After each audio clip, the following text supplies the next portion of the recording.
This is Mike from the Ski Legends, and we are still in the boneyard with Neako talking about ski lift chairs. And tell me about this one here. Now, we're going now to New England. This one was in Stowe or Smugglers? Yep, this was from Stowe, Vermont, the old Spruce Peak lift. You can tell that this is one of the chairs in my collection there. Definitely in line for a tune-up.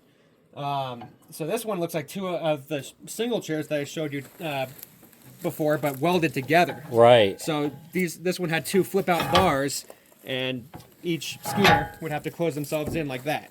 Wow. What do you know what year this might have been? This was definitely like 50s, 60s era. Okay, way before I started to ski. Yeah. Gotcha. But so how I acquired this lift is, since I have ties to Mad River Glen in Vermont, when I was like 13 years old, me and my parents went out for a trip. Visiting in the fall. family, yeah. Yeah, we went to go ride the single chair for the first time. And further in the trip, we find ourselves at the Stowe Ski Museum. And they have one of these chairs hanging from their ceiling on display with like a mannequin and old ski gear and stuff like that. And me being the snooper that I am, found this chair in a bush in the back. And I'm like, they have one of these chairs hanging in there. What are they going to do with this, you know? And we talked to the higher-ups, and they're like, we don't really plan on doing anything with it. You can have it if you want. How old were you when you did this? I was like 12, 13.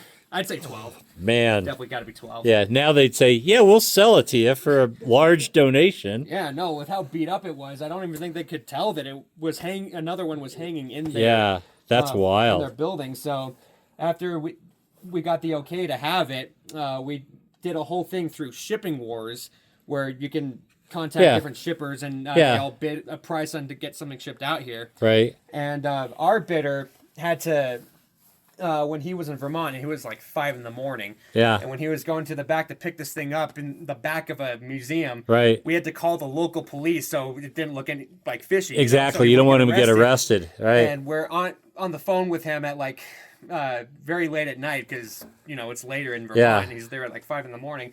And we're on the phone with him, and he's like rustling through the bushes trying to find the item we want shipped here. And then you can hear him walking in the bushes, and then finally he stops. He's like, "This is what you want, this piece of shit." That is like, hilarious. Yep, that's it. So we had it shipped out here, and like I said, it's still in line for a touch-up, but you can tell it's... that is a prime piece right there. That's a relic for sure. I can't wait until you get that set up. Yep. So tell me about the one behind you. Now that one has that mechanism you were talking about a little earlier. This one works a bit better. So this one is from Lift 2 in Aspen Mountain. Okay. Originally Lift 2 was a single, and I kind of discussed that a bit earlier. Yeah. But, after a while, the single was replaced by a double chair, and that's what this is right here. Okay.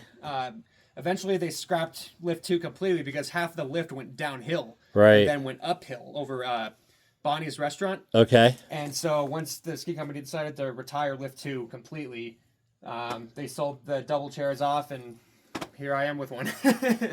Now I'm going to squeeze over this way. Why don't you come around? Now this one came from Steamboat, and this is a different kind of chair. Yep, these kind of like triangular chairs are built by Yan. Okay. They're kind of really popular with the Steamboat area, Eldora. You can still see a lot of those older lifts. They still have these chairs. Okay. But yeah, I got this from Steamboat.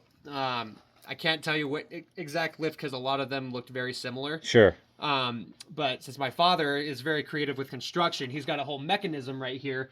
He wants to make this kind of like a little hangout area where the chairs lean against each other through that metal pole. Sure. And then we're going to throw some legs on each of these chairs, and they just sit there, and you can throw a table in the middle and just have a good time with your buddies. Yeah, just have lunch or whatever. Yep. That is awesome. We're going to take another break, and then we're going to come back and close up. Sounds good.